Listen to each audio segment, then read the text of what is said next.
আসবে সার্কেলের শুরু হবে। হ্যাঁ, সার্কেলের প্রথম বৈশিষ্ট্যটা কি ছিল বলো?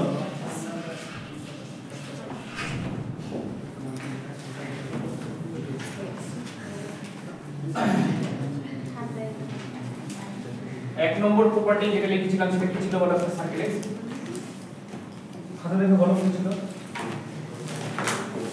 একটা যদি সার্কেল থাকে এইভাবে,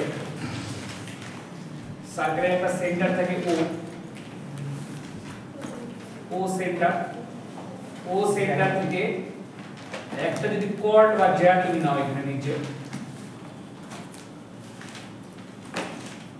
এখানে যদি একটা কর্ড নাও তাহলে এটা কি হয় বলো? এটা এই যে মাঝখান থেকে যদি একটা লম্ব সরলরেখা আঁকো, সেটা কি করবে? এই কর্ডটাকে, এবি কর্ডটাকে কি করবে বলো?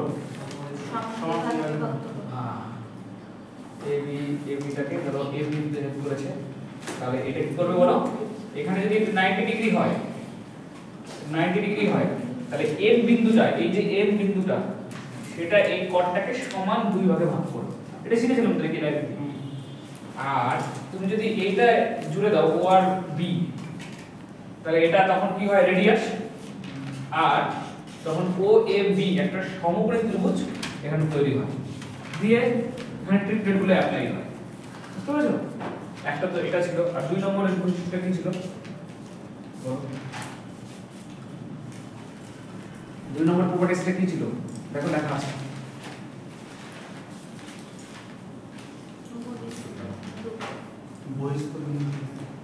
হ্যাঁ, তার মানে একটা স্পর্শক যদি আঁকো, প্রথমে এখানে একটা বিন্দু ও কেন্দ্রীয় বৃত্ত তুমি নিলাম, ঠিক আছে? ও কেন্দ্রীয় বৃত্ত নিলাম। হ্যাঁ, ও কেন্দ্রীয় বৃত্ত থেকে বাইরের একটা বিন্দু, এক্সটার্নাল পয়েন্ট, বহিস্থ বিন্দু, যার নাম মনে করলাম পি, সেখান থেকে যদি একটা সেকেন্ড বা ছেদক বা ভেদক আঁকা যায়, তাহলে কি হয় বলো? তাহলে এইভাবে করে বাইরের বিন্দু থেকে একটা আঁকলাম, এটার নাম দিলাম, এদিকে দিয়েছি না এ বি, আবার একটা ছেদক বা ভেদক এখান থেকে আঁকলাম, নাম দিলাম সিডি। তাহলে এই ক্ষেত্রে কি ছিল বলো? এটা দুটো পার্ট ছিল। প্রথমটা ছিল দুটোই হচ্ছে ছেদক বা সেকেন্ড, আর পরেরটা ছিল একটা টেনজেন্ট একটা স্পর্শক। এই টেনজেন্ট কি বাংলা স্পর্শক, টেনজেন্ট একটা সেকেন্ড, মানে একটা স্পর্শক একটা ছেদক। তার মানে এখানে আরেকটা বৈশিষ্ট্য ছিল কি? তবে এখানে বহিস্থ কোনো বিন্দু নয়, এখানটায় বহিস্থ কোনো বিন্দু থেকে প্রথমে একটা সেকেন্ড আছে,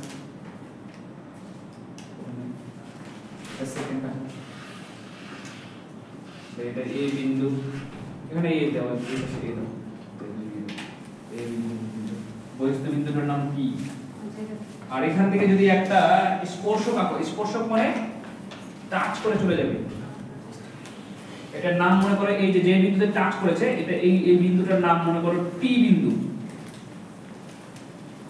বুঝতে পেরেছো? এই বিন্দুটার নাম হচ্ছে টি। তাহলে এই ক্ষেত্রে প্রপার্টিটা কি ছিল বলো? এই দুটোর বৈশিষ্ট্য কি ছিল বলো? মনে পড়লো? উপরটা কি ছিল বলো? পি থেকে প্রথমে এ, পি এ ইনটু কি বলো? P B equal to P C into P D. এই বৈশিষ্ট্যটা এটা আছে, এটা দিয়ে আমরা অঙ্ক করেছিলাম। আর নিচেরটার ক্ষেত্রে কি ছিল? একই property, P A into P B. এখানে যেহেতু একটাই বিন্দু ছেদ করেছে না, তাই দুইবারই পি নিয়েছি, তার জন্য পি স্কয়ার হয়ে গেছে। তাহলে কত হবে বলো? P C square. এটা একটা শিখেছি দুটো। তাহলে সার্কেলের প্রথম ফিচার এটা, দ্বিতীয় বৈশিষ্ট্য এটা থেকে আমরা এটা শিখেছি। নেক্সট দেখো, নেক্সট আপনি কি করেছি? আরো দুটো ফিচার করেছিলাম, কি বলো? 3 নম্বর ফিচার কি ছিল? সার্কেলের মধ্যে প্রস্থ। একটা সার্কেল যদি থাকে, বলতেই পারছ না 3 নম্বর বর্গক্ষেত্রের মধ্যে সার্কেল ছিল না, শুধু 3 নম্বর প্রপার্টি ছিল। ভিডিওতে দুটো কর্ড নিয়ে নাও। হ্যাঁ, এটা একটা কর্ড আর এটা একটা কর্ড। দুটো কর্ড, মনে করো এই কর্ডটা হচ্ছে এবি কর্ড মানে যে বুঝতে পেরেছো? তাহলে এইভাবে এটা হচ্ছে সি বিন্দু, এটা হচ্ছে ডি বিন্দু। মনে করো তারা পি বিন্দুতে ছেদ করে, তাহলে সেই ক্ষেত্রে কি ছিল বৈশিষ্ট্যটা বলো? একই ছিল না, পি এ ইনটু কি হবে বলো? পি এর সঙ্গে পিবি, এক বিন্দু বরাবর দ্বিতীয় পাশটা ইকুয়াল টু কি হবে বলো? B C into P B, B C into P B. এটা ছিল এর একটা বৈশিষ্ট্য। 3 নম্বর বৈশিষ্ট্য এটা ছিল। 4 নম্বর আরেকটা প্রপার্টিস লিখেছিলাম, কি বলো? চারটে প্রপার্টিস লিখেছিলাম। কি ছিল এবার হচ্ছে বাকি যেটা হলো সেটা। প্রথমে একটা বৃত্ত, বৃত্তের চারদিকে কি আছে বলো? স্কয়ার আছে। স্কয়ার না, সরি স্কয়ার কেন বলছো? চতুর্ভুজ আছে। স্কয়ারে তো একটা পুরো সুন্দর শেপ থাকে, 90 ডিগ্রি এর চারটা বাহু সমান। এটা তো যে কোনো হতে পারে না?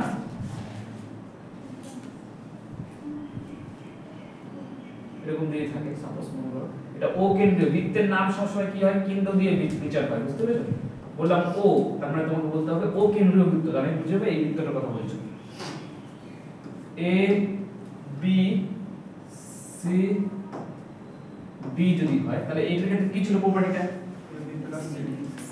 বিপরীত বাহু দুটোর যোগফল, এ বি আর সি ডির যোগফল। গুণফল না কিন্তু যোগফল, হ্যাঁ। A B plus C D এটার যোগফল কি হবে বলো? এসি বাহুটা এসি বাহুটা প্লাস বি। এই চারটা প্রপার্টিস, সার্কেলের চারটা ফিচারস বা চারটা বৈশিষ্ট্য বা চারটা উপাদান করে দিই, ঠিক আছে? কেন সবার ক্লিয়ার তো? আগে থেকে চারটা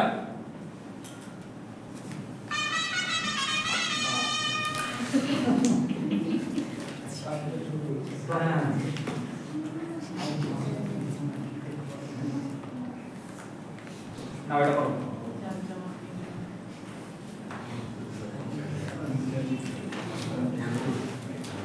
আগে তোমাদের জন্য তোমাদের পড়ানোর জন্য আমি খেলা দেখতে যাইনি, আমার টিকিটটা নষ্ট হয়েছে, সবাই মিলে টাকা উঠিয়ে আমরা দিয়ে দেবো। আর আইডিয়া টিকিট করেছিলেন? হ্যাঁ, বলতেন আমরা এর আগের দিনে তো হলো না শনিবার তোমাদের পড়ানো, আবার শনিবার বন্ধ হয়ে গেল, তোমরা তো সব হার্ট অ্যাটাক করে দাও না। শনিবারই পড়ে যাবে। আর শুনতে জিতে আপনি বন্ধুদের জন্য বলো 4 নম্বর প্রপার্টির উপর বেস করে বলেছে নিচে দেওয়া চিত্রের বিষয়ে কোনটি সঠিক, মানে চারটা অপশনের মধ্যে কোন অপশনটা সঠিক বলতে হবে। কেবল সেটা না, 4 নম্বর বৈশিষ্ট্যের উপর বেস করে এটা দেওয়া আছে, বলো কোনটা সঠিক?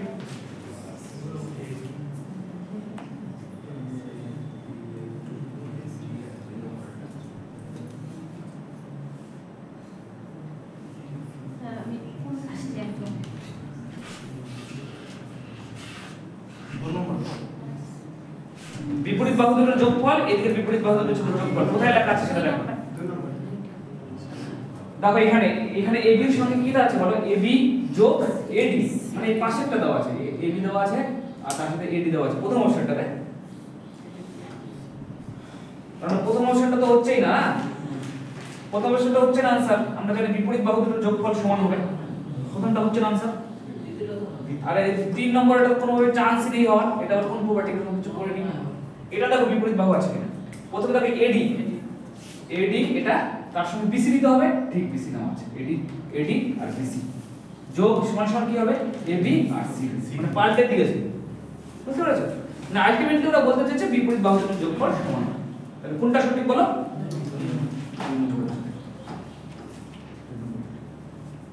তো তোমাদের পারা উচিত ছিল, খুব ইজি কোশ্চেন ছিল এটা, ঠিক আছে?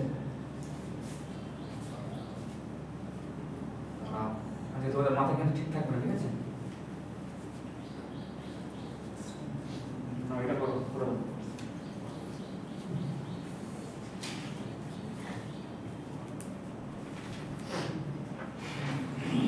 বৃত্তীয় চতুর্ভুজ মানে বৃত্তের মধ্যে একটা চতুর্ভুজ আছে, ঠিক আছে?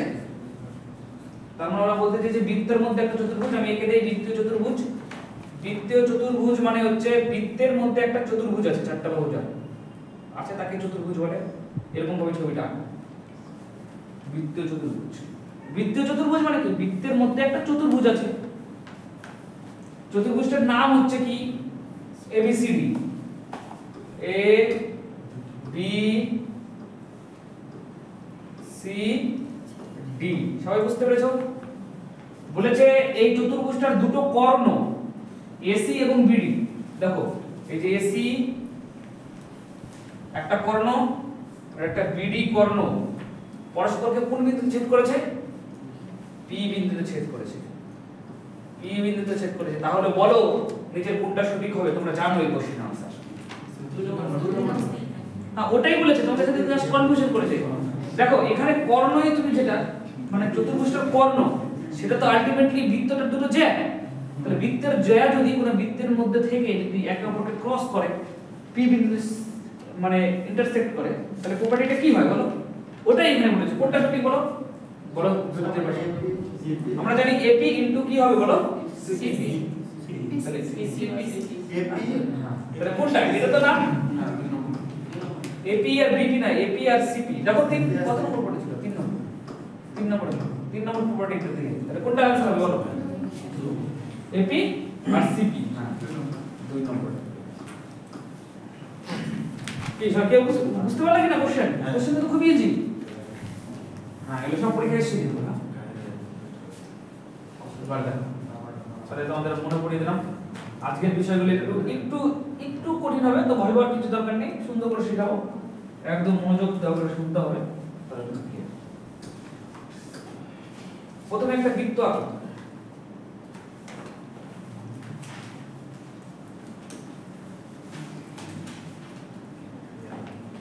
বৃত্ত এঁকেছো? এই বৃত্তটার একটা নাম আছে তো, কেন্দ্র যার নাম সেটাই হচ্ছে বৃত্তের নাম। তাহলে এটা নাম ও কেন্দ্রীয় বৃত্ত। ঠিক আছে, ও কেন্দ্রীয় বৃত্ত।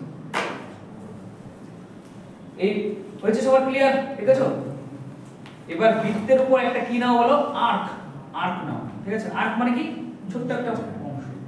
বৃত্তের উপর একটা আর্ক নিলাম, আর্কের নাম দিলাম হচ্ছে এ বি। এ আর এদিকে হচ্ছে বি, এ বি নাম দিলাম। আর্কটার নাম কি দিলাম বলো? A B. তাহলে আর্ক মানে কি? বৃত্তচাপ। ঠিক আছে, তাহলে বৃত্তচাপটার নাম কি বলো? তাহলে এই বৃত্তচাপটার নাম, এই বৃত্তচাপ যাকে আমরা ইংলিশে বলি আর্ক, আর্কটার নাম কি কেউ বলতে পারবে? আর্কটা কিভাবে বোঝাতে হয়? A B.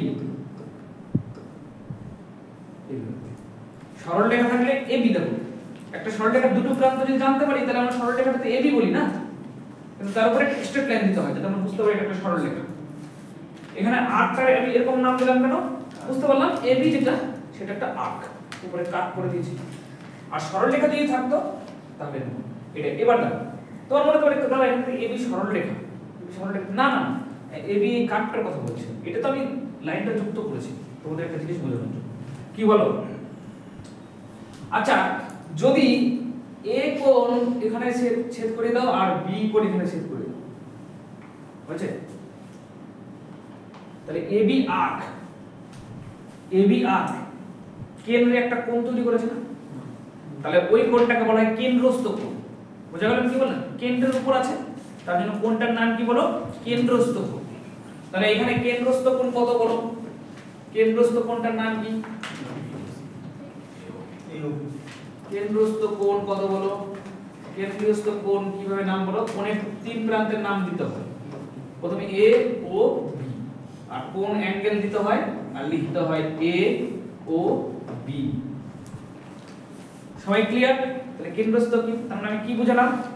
এ বি বৃত্তচাপ দ্বারা কেন্দ্রে যে কোণটা তৈরি হয়েছে তার নাম এ ও বি, যাকে বলা হয় কেন্দ্রস্থ কোণ। বুঝা গেল? এবার এ বি চাপ এ এবং এ প্রান্তটাকে পরিধির সঙ্গে মিলিয়ে দাও।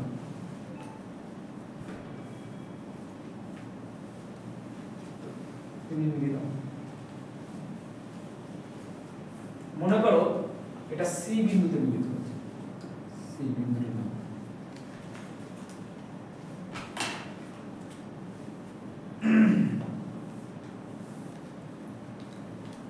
তাহলে এবি চাপ দ্বারা কোণটা এখন এই যে কোণটা তৈরি হয়েছে, এই কোণটা কোথায় তৈরি হয়েছে? কেন্দ্রে তো তৈরি হয়নি। কোথায় তৈরি হয়েছে?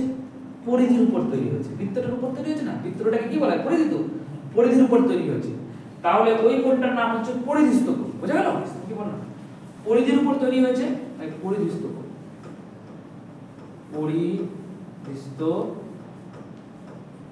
পরিধিস্থ কোণ নাম কি? পরিধিস্থ কোণটা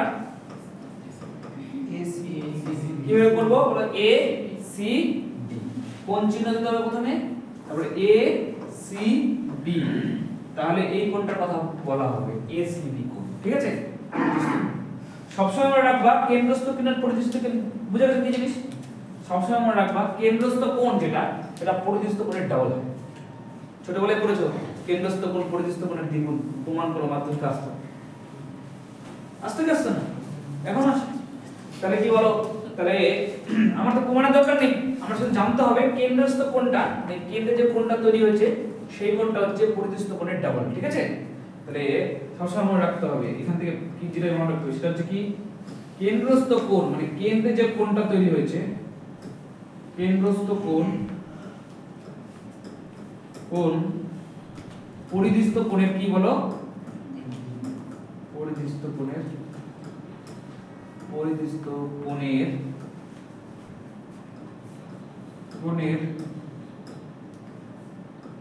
দ্বিগুণ। কেন্দ্রস্থ কোণ কি বলো? পরিধিস্থ কোণের দ্বিগুণ। এটাই হচ্ছে আমাদের 5 নম্বর প্রপার্টি। চারটা পড়েছিলাম এর আগে দিন। 5 নম্বর প্রপার্টি কি? 5 নম্বর প্রপার্টিটা বোঝানোর সময় তোমাকে কি বোঝালাম? কেন্দ্রস্থ কোণ কি জিনিস সেটা বুঝে নাও, পরিধিস্থ কোণ কি জিনিস সেটা বুঝে নাও, আর মনে রাখো কেন্দ্রে যে কোণটা তৈরি হবে সেটা পরিধিস্থ কোণের দ্বিগুণ হবে। সাপোজ মনে করো যদি এটা 55 ডিগ্রি হয়, তাহলে এটা কত ডিগ্রি হবে কেন্দ্রের কোণটা? 110 ডিগ্রি। এটাই এই থিওরেমটাতে বলা আছে 110 ডিগ্রি। বুঝা গেল? আমি তোমাদের আরেকটা উদাহরণ দিয়ে বুঝাই, দেখি বুঝতে পারছো, বলতে পারছো।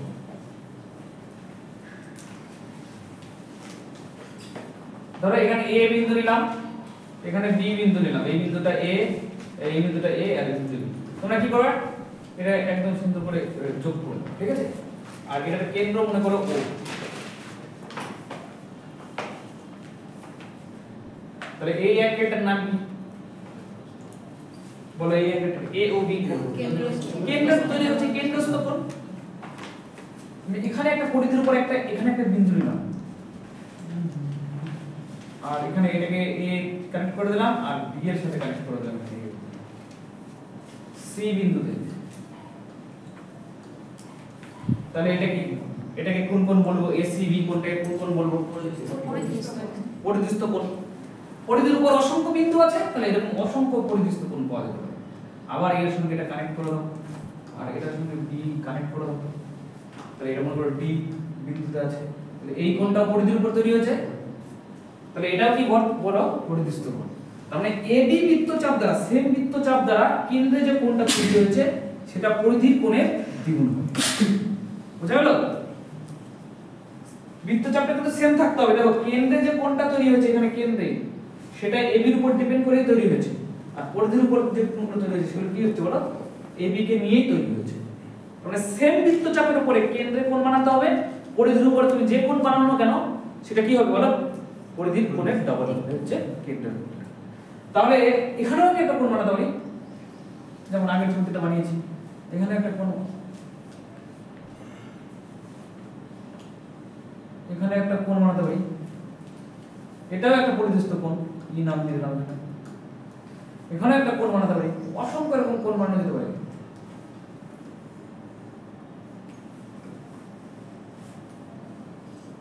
এখানে একটা কোণ বানানো যেতে পারে। তাহলে সাপোজ যদি কেন্দ্রের কোণটা, ভালো করে ভাবো, কেন্দ্রের কোণটা যদি 120 ডিগ্রি হয়, তাহলে বলো তো এই কোণটা কত ডিগ্রি? 60 ডিগ্রি। কত ডিগ্রি হবে? 60 ডিগ্রি। এটা যদি 120 ডিগ্রি হয় তাহলে এটা কত ডিগ্রি বলো? 60 ডিগ্রি। এটা কত ডিগ্রি বলো? 60 ডিগ্রি। এটা কত ডিগ্রি বলো? 60 ডিগ্রি। আর এটা কত ডিগ্রি বলো? 60 ডিগ্রি। বুঝা গেল আমি কি বললাম? সবাই বুঝতে পেরেছো? থিওরেম ট্র্যাপ লাইনটা বুঝতে পেরেছো? এখান থেকে একটা জিনিস তোমাদের মাথায় রাখতে হবে, একটা জিনিস আমি বুঝতে পেরেছি, খুব ভালো করে বুঝতে পারলাম যে একটা বৃত্তচাপ যদি আমি ফিক্সড করে দিই, বৃত্তচাপটাকে বেস করে পরিধির উপর অসংখ্য কোণ আঁকা যাবে, কারণ পরিধির উপর অসংখ্য বিন্দু আছে, কানেক্ট করলে কোণ তৈরি হচ্ছে, কানেক্ট করলে কোণ তৈরি হচ্ছে, সকল পরিধিস্থ কোণ সমান হবে। দেখো যতই পরিধিস্থ কোণ আঁকা না কেন সবাই সমান, সবাই 60 ডিগ্রি না। তাহলে এখান থেকে আরেকটা জিনিস মনে রাখতে হবে, একই বৃত্তচাপের উপর অবস্থিত সকল পরিধিস্থ কোণ সমান। বুঝতে পেরেছো আমি কি বললাম? এখান থেকে এই থিওরেমটাকে ব্যাখ্যা করতে করতে গিয়ে আমার আরেকটা প্রপার্টি বা আরেকটা বৈশিষ্ট্য আমার মাথার মধ্যে ঢুকে গেল, কি বলো? যতই পরিধিস্থ কোণ আঁকা যাক না কেন, যতগুলো পরিধিস্থ কোণ আঁকা যাক না কেন, সব সমান। তাহলে এখান থেকে আমি এটাকে অ্যাপ্লাই করে আমি বুঝতে পারলাম, এই থিওরেমটাকে অ্যাপ্লাই করে আরেকটা জিনিস আমার কাছে ক্লিয়ার হলো। 1 নম্বর, 2 নম্বর, কি বলো? একই বৃত্তচাপটা যেন সেম হয়, বুঝা গেল কি বললাম? বৃত্তচাপটা যেন সেম হয়। তাহলে একই বৃত্তচাপের উপর অবস্থিত, একই বৃত্তচাপের উপর অবস্থিত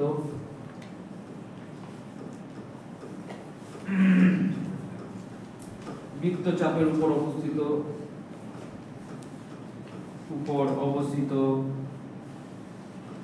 সকল পরিধিস্থ কোণ, সকল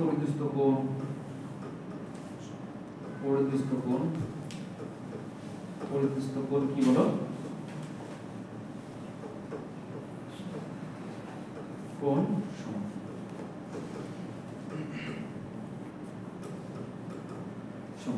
এটা 2 নম্বরে এই বৈশিষ্ট্যটা আমরা বুঝতে হবে।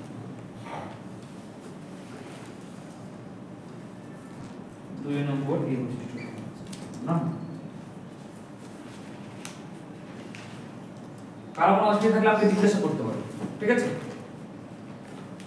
এবার এই জিনিসটাকে আরো ফার্দার ব্যাখ্যা করার চেষ্টা করছি। দেখো ভালো করে শুনে সবাই মন দিয়ে, একটা বৃত্ত নিলাম। আচ্ছা বৃত্তচাপ মানে কি? মানে কি বলো? যে কোনো দুটো বিন্দু কানেক্ট করলে বৃত্তচাপ, মানে আটটাই বৃত্তচাপ তুমি এইভাবে করে কোণ তৈরি করার জন্য এইভাবে টানা হয়, ঠিক আছে? তাহলে এটা মনে করে একটা ও কেন্দ্রীয় বৃত্ত, বৃত্তটার নাম কি বলো? ও কেন্দ্রীয় বৃত্ত। এই পাশে একটা বিন্দু নিলাম এ বিন্দু, এই পাশে একটা বিন্দু নিলাম কি বলো? বি বিন্দু। দেখছো আর পুরোপুরি হাফ সার্কেল নিয়ে নিলাম, হাফ সার্কেল, ঠিক আছে? 8টা। তাহলে এখন কেন্দ্রে কত ডিগ্রি কোণ তৈরি হচ্ছে? তাহলে এ আর কেন্দ্রে কানেক্ট করেছিলাম না? এখন এটাকে কিভাবে কানেক্ট করব? সোজা সরলরেখা কাটতে হবে, সোজা কানেক্ট করে দিলাম। তাহলে এখানে বলে কেন্দ্রস্থ কোণ কত ডিগ্রি?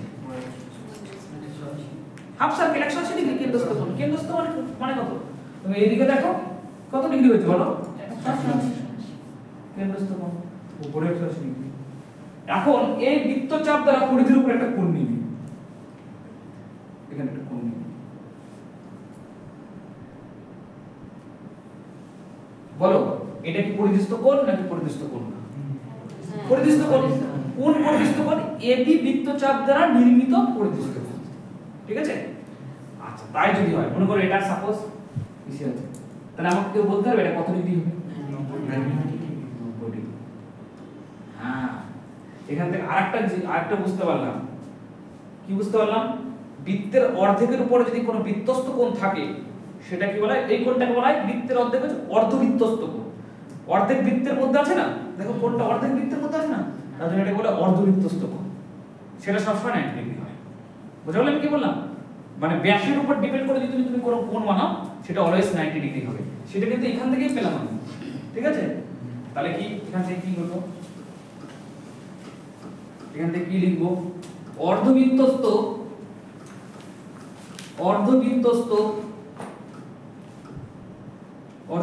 ব্র্যাকেটে লিখবা অর্থাৎ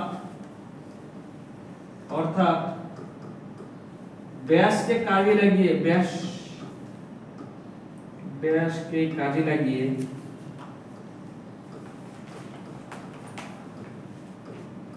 লাগিয়ে পরিধির উপর কোনো কোণ তৈরি করলে পরিধির উপর উপর উপর কোন কোণ তৈরি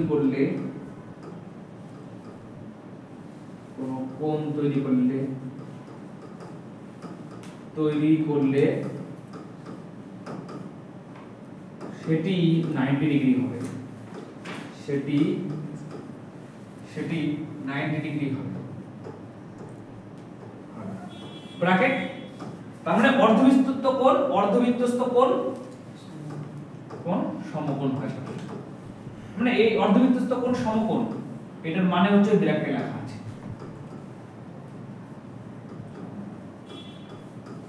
অর্ধবৃত্তস্থ কোণ সমকোণ। বোঝা গেল আমি কি বললাম? বুঝতে পারছো সবাই? বুঝতে পারছো?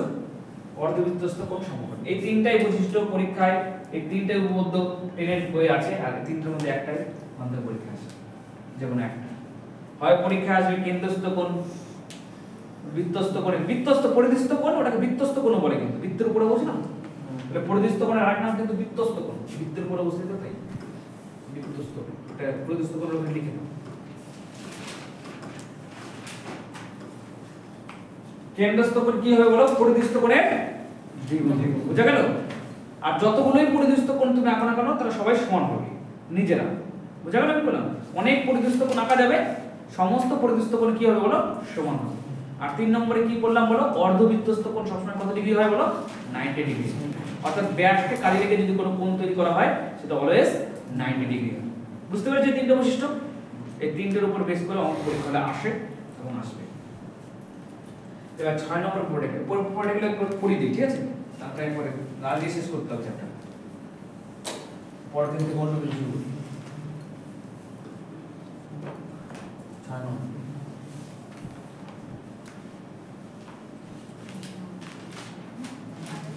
একটা বৃত্ত আঁকো প্রথমে। আচ্ছা ওই বৈশিষ্ট্যটা বুঝতে পারলে? 5 নম্বর বৈশিষ্ট্য সবাই বুঝতে পেরেছো তো? বৃত্ত আঁকো প্রথমে। বৃত্তের মধ্যে একটা চতুর্ভুজ আঁকো, যেরকম একটা তুমি আঁকলেই হলো। চতুর্ভুজ মানে 4টা বাহু থাকলে তো চতুর্ভুজ বলে, সমান হতে হবে না, কিছু হতে হবে না, কোনো ব্যাপার না, একটা চতুর্ভুজ।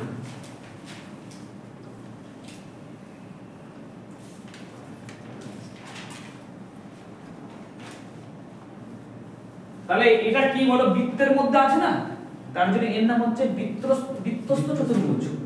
বৃত্তের মধ্যে আছে, বৃত্তস্থ চতুর্ভুজ, বৃত্তের মধ্যে আছে। তাহলে বৃত্তের মধ্যে কোনো চতুর্ভুজ যদি এটার নাম দাও তুমি এ বি সি ডি, এটা কি হলো বলো? বৃত্তস্থ চতুর্ভুজ। সবসময় মনে রাখতে হয় বৃত্তস্থ চতুর্ভুজের বিপরীত কোণগুলো সম্পূরক হয়। সম্পূরক মানে কি বলেছিলাম? সাপ্লিমেন্টারি মানে কি বলেছিলাম? দেখো 180 ডিগ্রি সম্পূরক হবে সবসময়, পূরক না। পূরক মানে 90 ডিগ্রি, সম্পূরক মানে 180 ডিগ্রি। বিপরীত তার মানে কি? কোন একটা বৃত্তের মধ্যে কোন একটা যদি চতুর্ভুজ থাকে, সেই চতুর্ভুজের বিপরীত কোণগুলো সম্পূরক হয়। অর্থাৎ এই বিপরীত, অর্থাৎ এ কোণ আর সি কোণ, এই দুটোকে যোগ করলে কত হবে বলো? 180। তাহলে এ কোণ আর সি কোণ কত ডিগ্রি হবে বলো? 180 ডিগ্রি। 180 ডিগ্রি। আর বি কোণ আর ডি কোণ কত হবে বলো? 180। বাস, এটাই বৈশিষ্ট্য। এটাও পরীক্ষা আসে, মাধ্যমিকে এগুলো প্রমাণ আসে কিভাবে হয়। এখন তোমাদের শুধু রেজাল্ট জানতে হবে যে হয়, কারণ তোমাদের তো প্রমাণ আসবে না, তোমাদের এগুলো নিয়ে অঙ্ক আসবে। বুঝা গেল আমি কি বললাম? বিপরীত কোণগুলো 180 ডিগ্রি, ঠিক আছে? এই বৈশিষ্ট্যটা ব্যক্ত করা দরকার নেই, সবাই বুঝে গেছো। সাপোজ মনে করো যদি এটা 70 ডিগ্রি হয়, তাহলে আমাকে বলো এই কোণটা কত? সি কোণটা বলো 110 ডিগ্রি হবে, কারণ এই দুটোকে যোগ করলে 180 ডিগ্রি হতে হবে না। বুঝা গেল? সাপোজ মনে করো এটা 75 ডিগ্রি যদি হয়, তাহলে এটা কত ডিগ্রি হবে? 105। আর বিপরীত কোণগুলো হয় 180 ডিগ্রি। এটাই নিয়ম, ঠিক আছে? বাট নেক্সট এটা আমার ক্লিয়ার, এটা তো ক্লিয়ার, এটাও ক্লিয়ার হবে। নেক্সট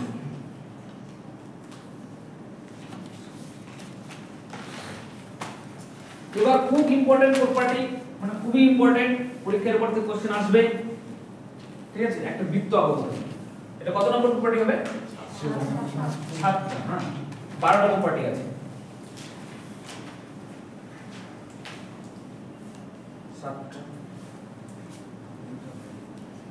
প্রপার্টি তো অনেক আছে, মানে 12টার উপর থেকে কোশ্চেন করতে আছে। আচ্ছা মনে করো এখান থেকে একটা লাইন, এখান থেকে এই একটা বিন্দু নাও, বৃত্তের উপর যে কোনো একটা বিন্দু নাও তো, ঠিক আছে? ও বৃত্তটাকে নামকরণ করতে হবে তো, এই বৃত্তটা হচ্ছে ও কেন্দ্রীয় বৃত্ত, ও কেন্দ্রীয় বৃত্ত, এই বৃত্তের কেন্দ্রের নাম হচ্ছে ও। আচ্ছা বৃত্তের উপর অবস্থিত কোনো বিন্দু থেকে যদি কোনো সরলরেখা টাচ করে চলে যায়, ঠিক আছে, বা স্পর্শ করে চলে যায়, সেই সরলরেখাটার নাম কি? স্পর্শ। স্পর্শ করে চলে গেছে, ছেদ করে যায়নি কিন্তু, জাস্ট কোনো একটা বিন্দুকে স্পর্শ করে চলে গেছে, একটাই বিন্দুকে স্পর্শ করে যাবে, ঠিক আছে? তোমার যদি মনে হয় অনেকগুলো বিন্দুকে টাচ করছে, না, একটাই বিন্দুকে স্পর্শ করছে। আমরা ছবি একটা ভুল করি তাই।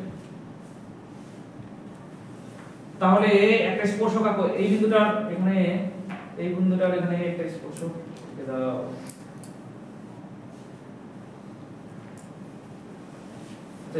বিন্দু চেঞ্জ করে দিচ্ছি, কোন বিন্দুতে স্পর্শক, যে বিন্দুতে স্পর্শ করছে সেই বিন্দুতে, মনে করো এই বিন্দুতে স্পর্শ করে চলে গেছে, হলো স্পর্শ করে চলে গেছে। তাহলে মনে রাখতে হবে ব্যাসার্ধ, এটা মানে ও, আর এটা মনে করো এই বিন্দুতে স্পর্শ করে চলে গেছে, একটা স্পর্শক এই বিন্দুতে স্পর্শ করে চলে গেছে, আর এই স্পর্শকটার নাম দিয়ে দাও, এটা একটা সরলরেখা তো, দুটো প্রান্তের নাম দিয়ে দাও। তাহলে সিডি একটা স্পর্শক, সিডি রেখাটা একটা স্পর্শক যেটা বৃত্তটাকে এই বিন্দুতে টাচ করে বা স্পর্শ করে চলে গেছে, ঠিক আছে? ও বিন্দু থেকে যদি আমি এ বিন্দু পর্যন্ত একটা সরলরেখা আঁকি, সেই সরলরেখাটার নাম কি? ও এটা কি লম্ব কেন বলছো? কোথায় ছিল লম্ব? এটার নাম কি বলেছি? ও এ ব্যাসার্ধ। আমরা জানি বৃত্তের কেন্দ্র থেকে পরিধির উপর যে কোনো সরলরেখা টানলে সেটাকে ব্যাসার্ধ বলা হয়। মনে রাখতে হবে সব সময় কোন বিন্দুতে অঙ্কিত স্পর্শক, কি বললাম, কোন বিন্দুতে অঙ্কিত স্পর্শক আর বৃত্তের ব্যাসার্ধ অলওয়েজ 90 ডিগ্রি কোণ করে থাকে। বুঝা গেল কি? এটাই হচ্ছে এর বৈশিষ্ট্য। তাহলে লেখো প্রথম বৈশিষ্ট্য যে কোন বিন্দুতে স্পর্শক, কোন বিন্দুতে স্পর্শক এবং সেই বিন্দুতে অঙ্কিত ব্যাসার্ধ, মানে ব্যাসার্ধটা যেন ওই বিন্দুতে এসে টাচ হয়, কারণ ব্যাসার্ধ তো অনেক পাওয়া যেতে পারে না। তাহলে দেখো কোন একটা বিন্দুতে স্পর্শক এবং সেই বিন্দুতে অঙ্কিত ব্যাসার্ধ 90 ডিগ্রি কোণ করে থাকে বা লম্বভাবে থাকে, লম্বভাবে থাকে। কোন একটা বিন্দুতে স্পর্শক এবং সেই বিন্দুতে অঙ্কিত ব্যাসার্ধ সবসময় কি থাকবে বলো? লম্বভাবে থাকবে, অর্থাৎ 90 ডিগ্রি কোণ করে থাকে। লম্বভাবে থাকা মানে 90 ডিগ্রি কোণ করে থাকা, রাইট? তাহলে এই কোণটা কত বলো? এই কোণটা অলওয়েজ 90 ডিগ্রি হবে। কারো কোনো সমস্যা থাকলে আমি জিজ্ঞেস করতে না ডিগ্রি। আচ্ছা আমি যদি এবার আমি এখানে একটা বিন্দু নিলাম, এখানে এই যে একটা স্পর্শক আছে, তোমরা জাস্ট বলবা, ঠিক আছে, লেখার দরকার নেই, জাস্ট বলবা। আমি যদি এই বিন্দুতে মনে করি এটা মনে করো বৃত্তটাকে মনে করো না একটা বিন্দুতে ছেদ করে চলে গেছে, তো এই বিন্দুটার নাম দাও একটা, ধরো কোনো এই বিন্দুতে ছেদ করে চলে গেছে। তাহলে ব্যাসার্ধটা কেমন ভাবে আঁকতে হবে? ব্যাসার্ধ তো এটা একটা ব্যাসার্ধ, এটা একটা ব্যাসার্ধ, ব্যাসার্ধটা এমন ভাবে আঁকতে হবে তাহলে কি হয় বলো? মানে এই যে বিন্দুতে স্পর্শক সেই বিন্দুতে যেন টাচ করে ব্যাসার্ধটা, তাহলে এখানেও 90 ডিগ্রি কোণ তৈরি হবে। এটাই তোমাদেরকে আমি বোঝানোর চেষ্টা করছি। আমার বক্তব্যটা বুঝতে পারছো সবাই কি বলতে চাইলাম? হ্যাঁ,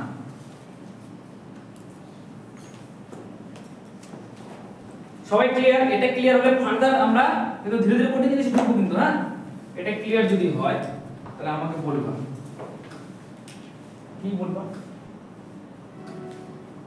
দেখি বলতে পারছো। একটা এটা বৃত্তের কেন্দ্র ফিক্স করতে হবে। বৃত্তের কেন্দ্র হচ্ছে ও কেন্দ্রীয় বৃত্ত, বৃত্তের কেন্দ্রের নাম হচ্ছে ও। বাইরে একটা বিন্দু নাও, ই বিন্দু নাও, ঠিক আছে? এখানে একটা বিন্দু নাও, মানে পি বিন্দু থেকে একটা স্পর্শক টানো,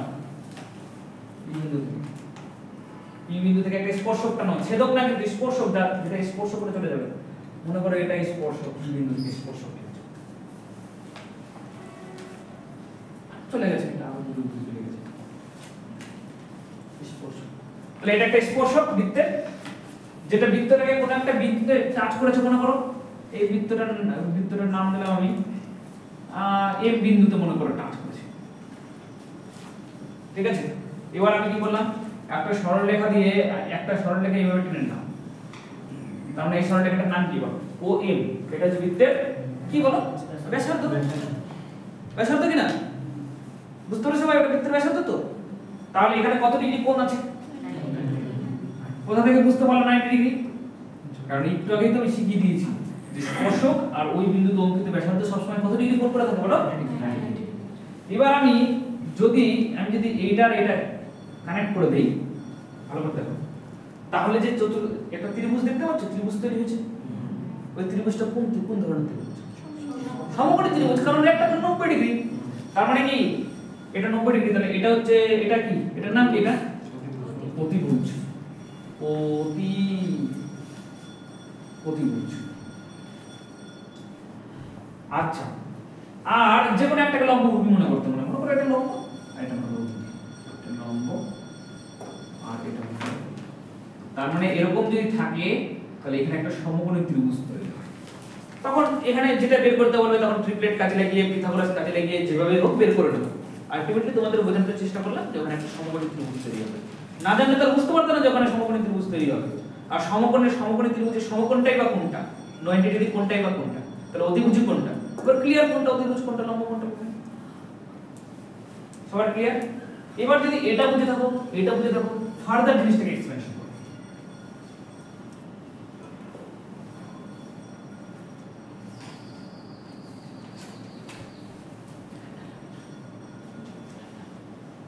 দেখো এবার এখানে একটা বৃত্ত না তো বৃত্ত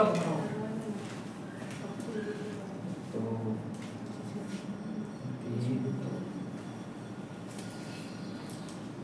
বাইরে একটা বিন্দু নাও, মনে করো এখানে একটা বিন্দু আছে, তাহলে এখান থেকে একটা স্পর্শক আঁকো।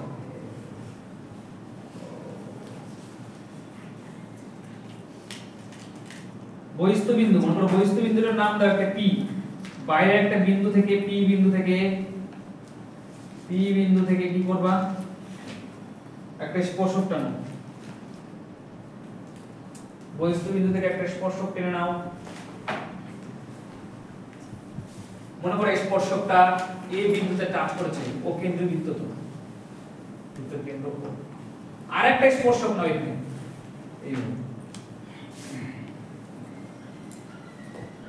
মনে করো এই স্পর্শকটা বৃত্তটাকে সি বিন্দুতে ছেদ করেছে, এই বিন্দুটার নাম সি।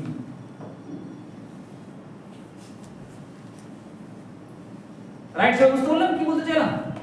এখন ব্যাসার্ধ দুটো এঁকে নাও, ও কেন্দ্র থেকে এই অবধি একটা ব্যাসার্ধ এঁকে নাও।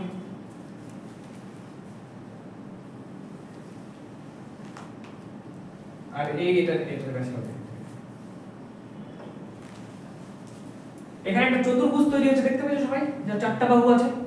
এই যে একটা বাহু এপি, একটা বাহু পিসি, একটা বাহু ওসি, একটা বাহু ওএ, এই চার কোণে একটা চতুর্ভুজ তৈরি হয়েছে। আচ্ছা, পরীক্ষা হলে আসবে কোশ্চেন, এটা দেওয়া থাকবে মনে করো 30 ডিগ্রি, আর বলবে যে এই সেন্টারে কেন্দ্রে এখানে কত ডিগ্রি কোণ তৈরি হয়েছে। এই কোশ্চেনটা তোমাকে জিজ্ঞাসা করবে। এই কোশ্চেনটা সলভ করার জন্য তোমাদের আমি বুদ্ধি শিখিয়ে দিচ্ছি, তোমরা এখন নিজেরাই বুঝতে পারবে কত ডিগ্রি। দেখো আমাকে বলো এই কোণটা কত? 90 ডিগ্রি। এই কোণটা কত? 90 ডিগ্রি। চতুর্ভুজের চারটা কোণের সমষ্টি কত ডিগ্রি হয়? 360। তাহলে এই দুটোই যদি 180 ডিগ্রি নিয়ে নেয় তাহলে আর এই দুটো যোগ করলে কত হবে? 180। বাদ বাকি 180। কারণ আমরা জানি এই কোণটা আর এই কোণটাই চারটা কোণ যোগ করলে 180 ডিগ্রি হবে। তার মধ্যে আমরা অলরেডি এই কোণটার মান জানি 90 ডিগ্রি আর এই কোণটার মান জানি 90 ডিগ্রি। 180 ডিগ্রি তো হয়ে গেল। তাহলে এই দুটোকে যোগ করলে 180 ডিগ্রি হবে। তাহলে এটা কত ডিগ্রি হবে? এইটাই পরীক্ষার কোশ্চেন আসবে 50 ডিগ্রি। এবার তোমার মাথায় ক্লিয়ার কেন ওটা 100 দুটোকে যোগ করলে। তাহলে এখান থেকে আমরা কি শিখলাম? আমরা শিখলাম পি বিন্দুতে যে কোণটা তৈরি হবে, সেন্টারে যেটা কোণ তৈরি হবে, সেই দুটো কোণ যোগফল কত ডিগ্রি হয়? 180 ডিগ্রি। ঠিক আছে? কিন্তু দেখো কেন্দ্র থেকেই কিন্তু এই ব্যাসার্ধ দুটো আঁকতে হবে, না তো 90 ডিগ্রি হবে না এখানে, তখনই কিন্তু অ্যাপ্লাই করা যাবে। দেখো তুমি যদি ভাবো বিন্দুটা ধরো এই বিন্দুটা ধরো এখান থেকে এইভাবে টানা ছবিটা এইভাবে আঁকা আছে, আর তুমি যদি এটা অ্যাপ্লাই করো তাহলে কিন্তু হবে না, কারণ 90 এখানে 90 ডিগ্রি হতে হবে। তো 90 ডিগ্রি কখন হয়? যদি সেটা ব্যাসার্ধ হয়, সেন্টার থেকে লাইনটা যায়, এই লাইনটার কথা বলছি, সেন্টার থেকে যদি যায় তাহলে তাহলে এখান থেকে আমরা যে জিনিসটা শিখলাম, প্রথমে শিখলাম এখান থেকে কি শিখলাম বলো, যে লিখে দিয়েছি 90 ডিগ্রি করে থাকে স্পর্শ। আর দ্বিতীয়ত থেকে শিখলাম যে এখানে একটা সমকোণী ত্রিভুজ তৈরি হবে, কোনো কারণে আমরা পিথাগোরাস অ্যাপ্লাই করে কিংবা ট্রিপলেট অ্যাপ্লাই করে ওখান থেকে কোনো কিছু বের করতে বলে বের করব, ঠিক আছে? আর তৃতীয়ত এখানে শিখলাম কি বলো, এইভাবে যদি থাকে তাহলে যে চতুর্ভুজটা তৈরি হবে বিপরীত কোণ দুটোর যোগফল কত বলো? 180। বুঝা গেল আমি কি বললাম? দেখো তিনটা জিনিস খাতা একটু দেখে নাও, তোমরা বুঝতে পেরেছো না? দেখো তিনটা জিনিস দেখো।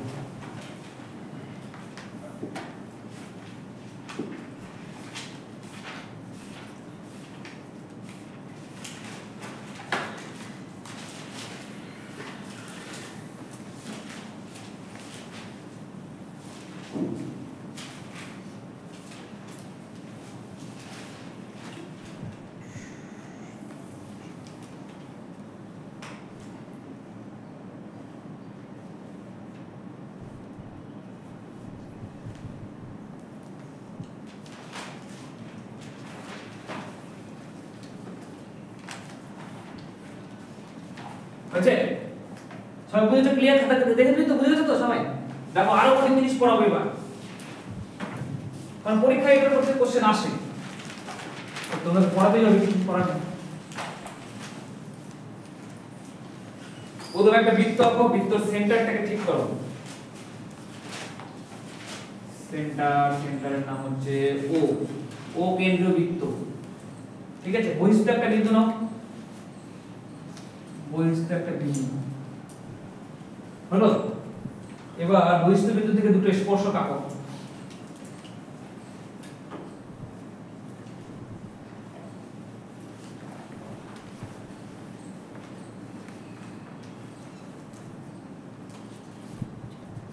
ওটা কত?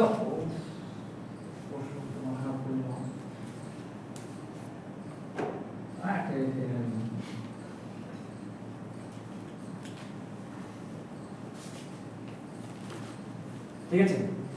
এটা হচ্ছে পি বিন্দু, পি বিন্দু হলো, পি বিন্দু।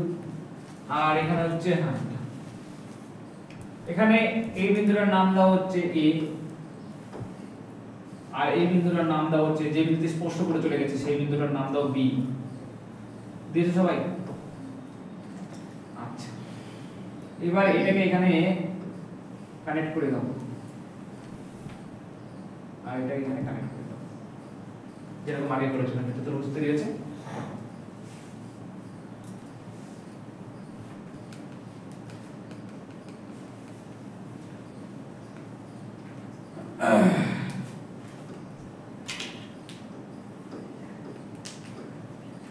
সবসময় মনে রাখবা দুটো যে স্পর্শক, একটা পি এ আর একটা পিবি, এক নম্বর বৈশিষ্ট্য এখান থেকে যেটা মনে রাখতে হবে, এই পি এ আর পিবি সমান হবে, স্পর্শক দুটো সমান,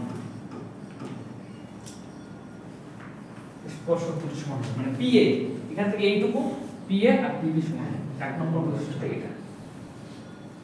ক্লিয়ার সবার? স্পর্শক দুটো কি হবে বলো? সমান হবে, রাইট? বুঝতে পেরেছো সবাই কি বলো? আর এখন যদি তোমাকে বলে এই কোণটা দিয়ে দিল তোমাকে থিটা, কি বললাম বলো? এই কোণটা থিটা দিয়ে দিল, বলে এই কোণটার মান থিটা, মানে কোন একটা মান আছে, 30 ডিগ্রি 40 ডিগ্রি 50 ডিগ্রি যাই হোক, কিছু একটা মান আছে। আর তোমাকে বললো এখানে একটা সরলরেখা টেনে দিলে,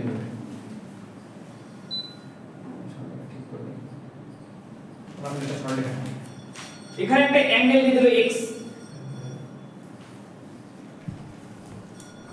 x বললো এই কোণটার মান কত, x ডিগ্রির মান কত, বুঝতে পেরেছো? x ডিগ্রির মান কত, তাহলে x ডিগ্রির মান হবে 2 নম্বর বৈশিষ্ট্য, ওই যে ওখানে যদি অ্যাঙ্গেল দিয়ে দেয় x ডিগ্রির মান হবে কত বলো? θ/2, এখানে যেটা আছে সেটাকে 2 দিয়ে ভাগ, আগেরটাকে কাজে লাগিয়ে প্রমাণ করে দেওয়া যায়। তোমরা যদি দেখতে চাও তাহলে প্রমাণ করে দেবো, আর যদি না দেখতে না চাও তাহলে মনে রাখো x কি হবে θ/2। বুঝতে পেরেছো কি বললাম? আর প্রমাণ খুবই সহজ, করো প্রমাণ। আর করছি দেখো না তোমাদের কি করো। আচ্ছা আমাকে বলো তো এটা বৃত্তের ব্যাসার্ধ, এটাও বৃত্তের ব্যাসার্ধ, এই দুটো ব্যাসার্ধই সমান, একই বৃত্তের ব্যাসার্ধ। তাহলে এর সামনে যদি x থাকে তাহলে এর সামনে এই কোণটাও কত ডিগ্রি হবে বলো? x ডিগ্রি হবে। তাহলে এই কোণটা কত ডিগ্রি হবে বলো? এই কোণটা ওটা ত্রিভুজ তো, তাহলে 180 ডিগ্রি থেকে ওই দুটো বাদ দিয়ে দিতে হবে। তাহলে এটা কত ডিগ্রি হবে বলো? 180 ডিগ্রি হ্যাঁ -2x। আর কেবল একটু আগে কি শিখলাম তোমাকে আমি? 180 ডিগ্রি মাইনাস θ। একটু আগে দেখো এই যে বসেছিল, এটা বুঝে গেছো কিনা? এই কোণটার মান বুঝে গেছো? কেবল কি শিখলাম? এই দুটোকে যোগ করলে কত ডিগ্রি হয়? 180 ডিগ্রি হয়।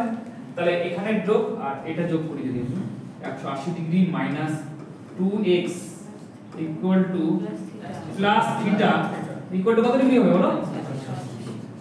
এবার 180 দিয়ে 180 কেটে দিলাম, 2x কে ওই পাশে নিয়ে গেলাম, প্লাস 2x ইকুয়াল টু কত হলো বলো? তাহলে x ইকুয়াল টু কত হলো বলো? কি এমন প্রমাণ আছে না? আরেকটা কাজে প্রমাণ করব, x ইকুয়াল টু θ/2। ওখান থেকে আসে x এর মান কত হবে বলো? θ/2। আজকে এই অবধি থিওরি, শুধু তোমরা প্রথম থেকে থিওরিগুলোর সাথে মেলাবা, আমি আর বুঝতে পারছো ঠিক আছে? তাহলে হলো প্রথম বৈশিষ্ট্য থেকে শুরু করো, এখান থেকে শুরু করো। আচ্ছা এই আগের দিনের চ্যাপ্টার তো আমি ক্লিয়ার, এটার বড় দরকার নেই। আজকে এগুলো তোমাদেরকে আমি বারবার করে বলে দিচ্ছি। এই যে সবাই খাতাটা বসবা আর আমার সঙ্গে একবার রিভিশন করো তাহলে হয়ে যাবে, ঠিক আছে? মনে করো এখানে বৃত্তচাপটার নাম কি? এবি। এখানে বোর্ডে দেখো এখানে বৃত্তচাপটার নাম কি বলো? এবি। তাহলে এবি বৃত্তচাপটা যদি কেন্দ্রে কোনো কোণ তৈরি করে সেই কোণটার নাম কি হয়? কেন্দ্রস্থ কোণ। যেহেতু কেন্দ্রে তৈরি করেছে। আর যদি এবি বৃত্তচাপটা পরিধির উপর কোণ তৈরি করে সেটা হলো পরিধিস্থ কোণ বা বৃত্তস্থ কোণ, কারণ বৃত্তের উপরে আছে।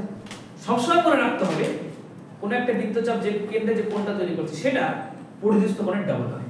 তার জন্য লিখে দিয়েছি দেখো, কেন্দ্রস্থ কোণ পরিধিস্থ কোণের দ্বিগুণ। তোমাদের খেলা দেখা যাচ্ছে প্রথম পয়েন্ট ক্লিয়ার? কেন্দ্রস্থ কোণ পরিধিস্থ কোণের দ্বিগুণ মনে করতে পারলে কি পারলাম না? আচ্ছা 2 নম্বর, আমরা জানি কোন একটা বৃত্তের উপর যদি একটা আর্ক বা বৃত্তচাপ ফিক্সড করে দেই, সেই বৃত্তচাপটাকে কাজে লাগিয়ে আমি পরিধির উপর অনেক কোণ তৈরি করতে পারবো কি পারবো না বলো?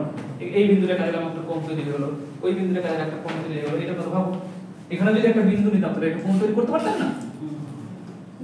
এই বৃত্তচাপটা এই কাজে লাগিয়ে, তাহলে যতই পরিধিস্থ কোণ হোক না কেন সেগুলো কি হবে বলো?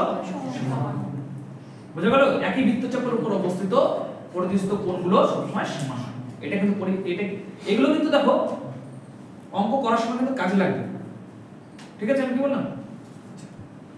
3 নম্বরে কি বললাম? বললাম যে ব্যাস নিলাম, প্রথমে ব্যাসের উপর ডিপেন্ড করে যদি কোনো একটা কোণ এঁকে দেই, অর্থাৎ অর্ধেক বৃত্তের উপর যদি কোনো কোণ আঁকি সেটা সবসময় কত ডিগ্রি হয়? ক্লিয়ার? 3টা বৈশিষ্ট্য ক্লিয়ার সবার? নেক্সট এখানে কি করেছিলাম বলো? কোনো একটা চতুর্ভুজ যদি বৃত্তের মধ্যে আঁকি সেই চতুর্ভুজটার নাম হচ্ছে বৃত্তস্থ চতুর্ভুজ। বুঝা গেল আমি কি বললাম? কোনো একটা চতুর্ভুজ যদি বৃত্তের মধ্যে আঁকি সেই চতুর্ভুজটার নাম কি? বৃত্তস্থ চতুর্ভুজ। আর বৃত্তস্থ চতুর্ভুজের বিপরীত কোণগুলোর সবসময় যোগফল কত ডিগ্রি হবে? অর্থাৎ এই কোণটা সি কোণটা 180 ডিগ্রি, এই কোণটা আর এই কোণটা কত ডিগ্রি হবে বলো? বুঝতে পেরেছো আমি কি বললাম? নেক্সট এবার আমরা বৃত্তের কোন একটা বিন্দুতে, এই ছবিটার দিকে দেখো, আমরা যদি বৃত্তের কোন একটা বিন্দুতে একটা স্পর্শক আঁকি, স্পর্শক মানে বুঝতে পেরেছো? টাচ করে চলে গেছে, এই যে এঁকেছি, এই যে এঁকেছি স্পর্শক। আর বৃত্তের কেন্দ্র থেকে যদি ওই স্পর্শক অবধি একটা ব্যাসার্ধ এঁকে নেই তাহলে তারা সবসময় লম্ব করে থাকবে। বুঝা গেল আমি কি বললাম? যদি আমি এখানে স্পর্শক আঁকতাম, ভালো করে দেখো, এখানেও যদি স্পর্শক আঁকতাম মনে করতাম এটা স্পর্শ করে চলে গেছে, আর এখান থেকে যদি ব্যাসার্ধ এঁকে নিতাম তাহলে এটা অলওয়েজ ফাইন। বুঝতে পেরেছো প্রথম বৈশিষ্ট্য কি বললাম? সেটাকে কাজে লাগিয়ে দেখলাম আমি যদি এভাবে যোগ করে দেই তাহলে সেটা একটা সমকোণী ত্রিভুজ হয়। বুঝতে পেরেছো? এখানে দেখো এই বিন্দুটার উপরে একটা স্পর্শক এঁকেছি, ব্যাসার্ধ এঁকেছি, তাহলে 90 ডিগ্রি কোণ তৈরি হচ্ছে, তাহলে এটা সমকোণী ত্রিভুজ তৈরি হচ্ছে। হলো ক্লিয়ার? বুঝতে পারছো না? বুঝতে পারো না একটু তো? তারপরে দেখো এখানে 3 নম্বর বৈশিষ্ট্য দিচ্ছি। বলো যদি আমরা দুটো বাইরের কোনো বিন্দু থেকে, শোনো ভালো করে, বাইরের বিন্দু মানে বহিস্থ বিন্দু, বহিস্থ বিন্দু থেকে যদি দুটো স্পর্শক আঁকি আর ব্যাসার্ধ দুটো যদি এঁকে দেই, তাহলে আমরা বুঝতে পারলাম এই দুটোতে 90 ডিগ্রি হবে। আর এই কোণটা আর এই কোণটার যোগফল কত ডিগ্রি হয়? বুঝা গেল আমি কি বললাম? নেক্সট এবার দেখলাম যদি ফার্দার অঙ্কটা একটু বাড়িয়ে দেয়, এখানে যদি একটা দাগ টেনে দেয় এইভাবে, আর এখানকার x যদি বের করতে বলে, সেটা কি হবে বলো? এখানে যে কোণটা আছে তার কোণটা। বুঝা গেল? পরীক্ষা হুবহু এই ত্রিভুজের উপর কোশ্চেন আসবে। বুঝা গেল আমি কি বললাম? ঠিক আছে, চলো একটু এগুলো দেখো, ব্রেক।